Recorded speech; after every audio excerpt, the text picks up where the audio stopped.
Hello guys, papasok naman tayo sa school natin. As a UM student, afternoon lang pasok ko guys. Kasi grade 11 pa ako at may announcement yata sila.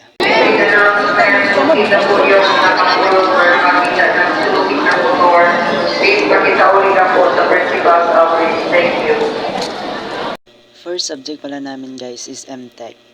4:20 pa lang recess time namin guys. Kaya palagi na, dagani lang. Hi guys, nag-cutting dahil may dire karon guys. Ano ba naman yung cutting bala niya? Out ko na pala to guys is nasa 7:20 ang awian namin. Yung school ko pala dati guys is malayo dito. Ang bilis ng oras kanina, papasok pa lang ako sa school, ngayon uwi na ako sa bahay. Sa mga nagtatanong dyan kung saan ako nag-aaral, sa National High School po, Kidapawan City. Siguro naman alam nyo na. Kakauwi ko lang guys galing yung school at ito yung bahay namin. Ay bahay pala, hindi ito bahay. Shoutout sa mga estudyante dyan, pagod na umuwi, pagod pa galing school. Pagkatapos ko nga umuwi guys at nabihis na ako, grabe talaga ito yung itsura ng pagod ko, pagod na yung bunso niyo, grabe. Hi guys, kakarating ko lang galing school. Pagod galing school, pagod.